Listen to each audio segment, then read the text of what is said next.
Akkuma isin argitan kana maashaallah meeshaa akkanatti walitti hiine qopheessineerra jechuudha. Meeshaan kun eessa deema warri jettan Addis Ababaa deema. Maliktii Safiyyaan obboleettii ofiitiif kennaa qopheessiti. Hanga xumuraatti yoo ilaaltani waa hedduu irraa argattanii waa hedduu irraa barattanii as akkuma isin argitan kana bajaajii keessatti guurree kaanii geessuuf deemaa jira jechuudha.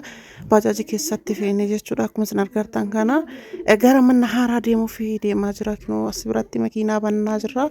Makiinaan kiisiin guutee jirallee jechuudha. Namni biraallee godhatee jira. Meeshaaleen akkana kunniin kiisa yoo seene malee yookaan hin bada kiisii keessatti guuraa jira jechuudha. Kinooti akkuma isin argitan kana nama hin mijatu viidiyoo waraabulleeni.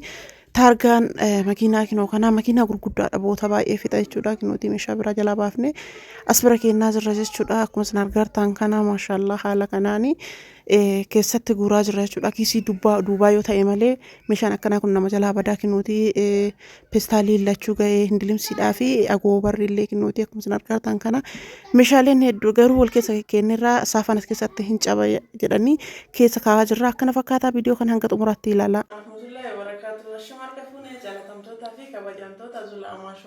Sirra jirtu bakkuma jirtanitti nagaa fi kabajaan kee isin biraa jiraatochaa illee viidiyoo obboleettiin ta'e obboleettii ofii sarpiraayizii gootee qabadhee isin dhufee jira jechuudha. Akkuma isin beektanii yeroo baay'ee maatiidhaan sarpiraayizii gochuu akkasuma yoo kennaa garaagaraa maatiidhaaf ijoollee qopheessitu akkasuma meeshaalee mana keessaa guutuu qabadhee isin dhufee jechuudha. Akkuma isin beektanii asumaan viidiyoo kee kana saskiraayib laayik sheer gochuudhaan hanga xumuraan wajjin turaa isin jedha. Warroonni hanga ammaan jajjabeessitanii Zulaa Abdiin Murinii maashaallah jabaadhu jabduun talaa warroonni naan jechaa turtan hundi keessanuu umrii naa dheeradhaa isin jaaladhaa rabbi umrii isin haa dheeressu isiniin jedha. Akkasuma har'illee qabadhee isinii dhufeera jechuudha. Safiyyatuyyuu obboleettii ofii sarpiraayizii godhe jechuudha. Meeshaan kun eessa deema? Addis Ababaa deema jechuudha. Maashaallah Safiyyaa maashaallah isin jedha. Rabbi yaada muraada keessa yaa guutu. Safiyyaan Huseen jechuudha. Safiyyaa Huseentu obboleettii ofii sarpiraayizii godhe jechuudha. Maashaallah obboleettii ofii jechuudha. Garama ofii sarpiraayizii goote yeroo ammaa jechuudha. Namni hundi waliin hin ta'u. Yeroon xiraatii ta'eera akkuma isin beektan kana birriin xiraatii ta'eera jechuudha. Keessanuu asumaan viidiyoo isin irratti hin dheeressu jalqaba irratti keessanii mul'isu minxaafii kana jechuudha. Yoo kan minxaafii kana keessaa hin baasu Addis Ababaa deemaa jira. Meeshaan kun isin jedhee jira. Akkuma argaa kan kun rifeensi isaa kana jechuudha. Kan keessaa kana inni kun darajaa qaba. Maashaallah inni kun bareedaadha jechuudha. Argitanii garaan isaa keessillee kinoo akkanuma jira. Akkuma isin argitan kana jira. Minxaafii baay'ee bareedduu taate jechuudha. Kan luqqa'uu sanii miti kan luqqa'uu hin jira. Inni kun garuu kan luqqa'uu miti. Anillee mana keessaa ofii kiyyaa itti fayyadamu qaba. Guddaadhaan akkuma isin argitan kana maashaalladha. Mitira lama na fakkaate. Bal'inni illee mitira lama waan illee mitira lama na fakkaate. Matta'ee hin jiru garuu ittuma fayyadama hin beekanii yeroo baay'ee jechuudha. Viidiyoo irra waraabee jira. Inni kun bilisuma sadii jechuudha. Obboleettii ofii akkana isin sarpiraayizii goote itti aansee bilimsiidha. Bilimsiin kun bareedaadha jechuudha. Kiiloodhaani kinooti. Kiiloon isaa kiiloo 4 fi walakkaa jechuudha. Akkuma isin argitan kana kinooti. As biratti jira kiiloo 4.50 jechuudha. Baay'ee guddaadha jechuudha. 4.50 kun baay'ee guddaadha. Akka kiiloo 9 illee hin jira. Kun garuu kiiloo 12 natti fakkaata. 4.5 jechuun kiiloo 12 ka kiiloo 9 hin jira. Inni sun hin qannasa. Inni kun garuu guddaadha. Akkuma isin argitan kana maashaallah guddaadha. Namoonni bitachuu barbaadan bitadhaa isin jedha. Gatiin isaa birrii 4 fi 200 jechuudha. Namallee yoo sarpiraayizii godhuu barbaadan maatii keessan illee haadha keessan haa ta'u abbaa keessan haa ta'u nama kamuu sarpiraayizii godhuu barbaadan godhuu hin dandeettan isin jedha. Kinooti akkuma isin argitan kana kinooti limsiin kun kana jechuudha. Kinooti jechuudha. Maashaalladha. Limsiin amma kuwwan walirraa dirribii lama qaba. Dirribii lama qaba. Ka dirribii lama qabu sun inni sun gaarii miti jechuudha. Inni kun naxalaadha jechuudha. Argitanii inni kun naxalaadha. Kan naxalaa kanatuyyuu bareeda jechuudha. Maashaallah namoonni barbaadanii maatii keessanillee sarpiraayizii godhuu hin dandeettan isin jedha. Gatiin isaallee maashaalladha. Gatii bareedaadha. Kuma 200 jechuudha. Namoonni maatii keessan sarpiraayizii godhuu barbaadan kan gatii kanaa gadi illee hoo barbaadan yoo biriin kun isinitti baay'ate kan kanaa gadi illee bituu fi hin dandeettanii isin jedha. Gatiin kanarra qannasullee bituu fi hin dandeettanii. Uffata daa'imaati jechuudha. Uffata daa'imaa mataa lamaan jirti obboleettiin isii kinooti. Uffata daa'imaa akkuma isin argattan kana as keessa maaqafaadha. Argitanii maaqafaadha. Maaqafaan kun maashaallah maaqafaa bareedaa ta'e jechuudha. Meeshaan of keessaa qabu isin hima jechuudha. Tokko maaqafaadha. Lammaffaan isaa kun kan biraa jechuudha. Kinooti tiraasii ofii tiraasii hedduu bareedaa taate qaba jechuudha.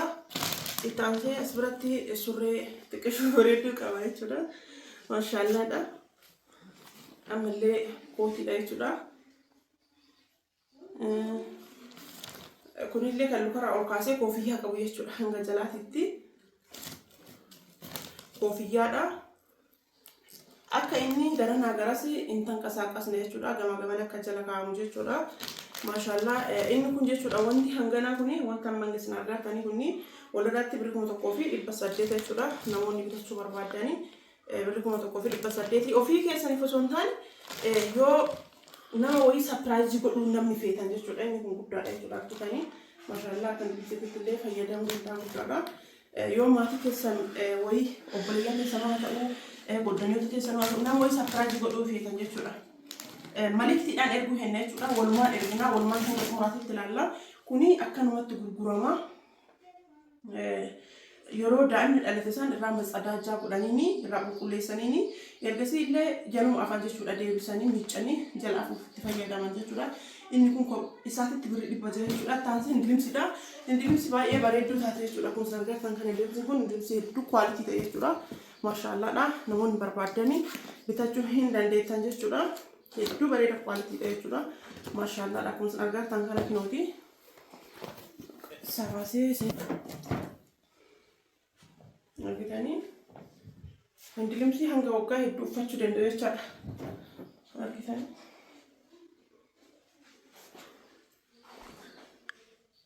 indilimsi baay'ee guddaa ta'e jechuudha. Hanga feetan kan uffachuu dandeettan ofii keessan illee uffachuu dandeettan jechuudha. Inni kun 2,000 nuun jedhanii namni biraallee hin bitee jira. Sababa saniif jecha 1,800 kadhannee binne jechuudha. Giddaa sabaa jirti. Jiruun nama hin guutamtu algaa daa'imaatii fi algaa isii hojjechiisaaf jettee isii waan saarvisii takkatti galtuuf jecha saarvisii takkatti xiqqoo waan galtuuf jecha bootaan hin gahuuf jettee dhiistee inni biraa agoobara jechuudha. Agoobara kilo kana jechuudha kan bookee boobu jecha. Agoobarri kuni namni hundi keessanuu hin beektanii algaa irratti hojjetamu jechuudha. Kinooti argitanii maashaallah agoobara kana jechuudha. Kinooti bookeedhaaf jechuudha. Nama kamuu fayyada. Qurraatillee si fayyada. Inni kun sibiila isaati. Akkaataa itti diramu immoo asumatti isinirratti mul'isa jechuudha. Maashaallaadha. Argitanii inni kun birrii 3,000 jechuudha. Akkuma argitanii viidiyoo isaa isinitti mul'isa. Kinooti agoobarri jechuudha. Yeroo fannifamu akkuma isin argattan kana jira jechuudha. Erga fannifame kararii abbaan barbaaduun mucaan isii dhiira waan ta'eef garuu kararii bulee kana bitee fi maashaallah akkana jira. Boorsaadha. Boorsaan kun kan daa'imaa jechuudha. Boorsaan kun inni kun kan guddaatiini. Inni kun kan itti aansee jiruuni. As keessallee waa hedduutu iyyuu jira jechuudha. Wanti itti gurguramee jiru waa baay'eedha. Isinitti mul'isa.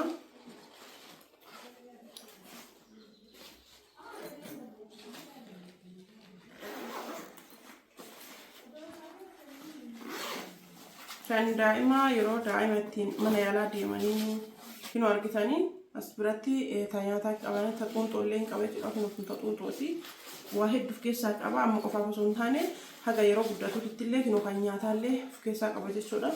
Akkuma argitan kana qofaa miti waan biraallee of keessaa qaba jechuudha. Yeroo daayipparii irraatti qayyaran jechuudha. Waan jala afanii irraatti qayyaran qaba jechuudha. Yeroo daayipparii itti qayyaran sanii kan jala aftanii ni jechuudha. Irra itti qayyartanii of keessaa qaba jechuudha. Ababa waraabdu sultii kinu argitanii isa kana jala afaniini daayipparii yeroo itti godhan kan jala afanii irraa itti godhanii jechuudha. Akkuma argattan kana maashaallaadha. Waan haganaati walirra wanti haganaa isaa birrii 2,800 jechuudha. Wanni haganaa isaa birrii 2,800 namoonni bituu barbaadan bitaa isin jedha. Taansee isa kana jechuudha. Inni kun kan ooqaa qutaxxaru jechuudha. Akkuma argattan kana maashaallah wanni inni as keessa hin qabne hin jiru.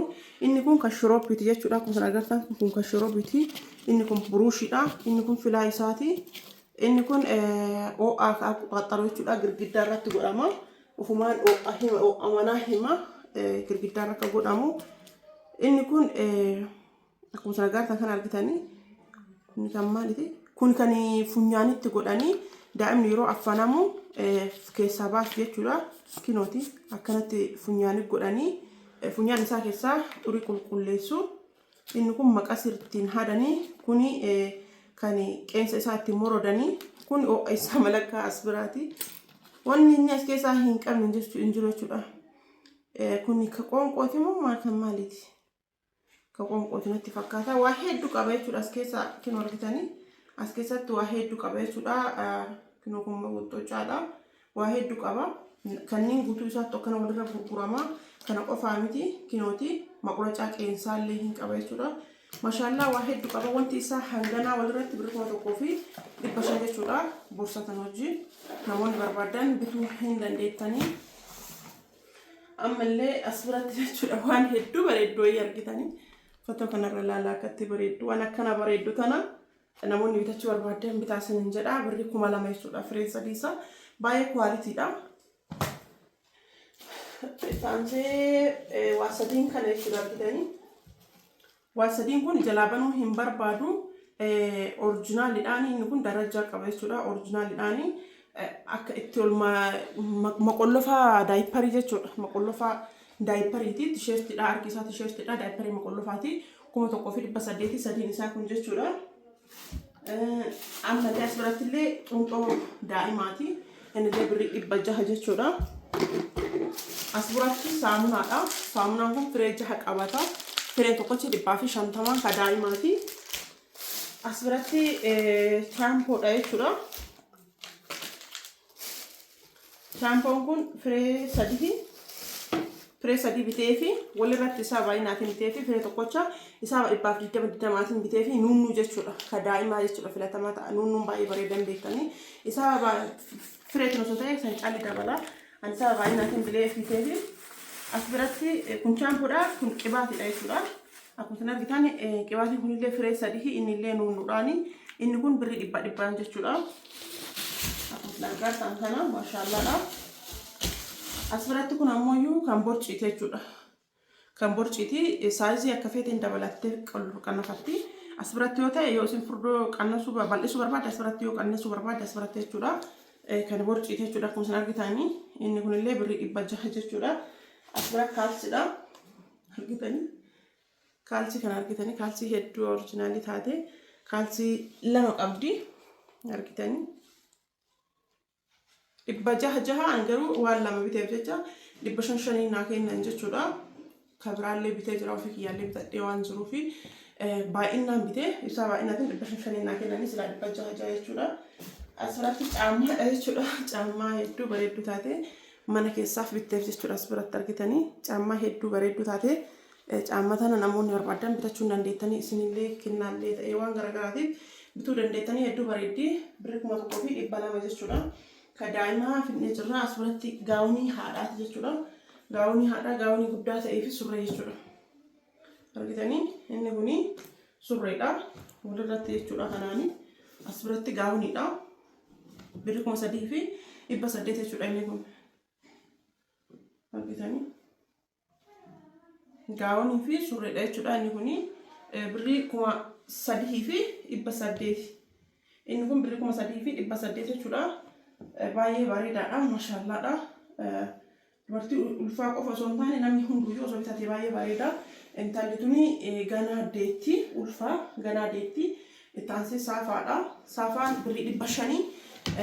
Feermuuzii muuqii naabitiif naan jettee feermuuzii muuqiiti. Feermuuzii muuqii kunillee birrii 1,700. As biratti wanti hafee hin jira natti fakkaatu gara kiyya xumuree jira. Safiyaa maashaallaa hedduu. Naaf galatoomis hin jedha obboleettiin ta'inallee baay'ee gammadde jedhee abdii guddaa qaba. Asumaan manna haaraa meeshaa geessuuf deemne jechuudha. Akkamii akka malikii akkamii akka erginullee isinitti hima jechuudha. Maashaallaadha. Hiiqaan xixiqqaa kan isaa akkaataa maliktiitiin ergama. Maashaallaa meeqa kanarraa fudhatanillee asumaan wajjin ka arginu ta'a jechuudha. Nagaatti horaa bulaa geebana. Asumaan viidiyoo kiyya kana saabskiraayib laayik sheer gochuu hin irraanfatinaa isiniin jedha. Nagaatti.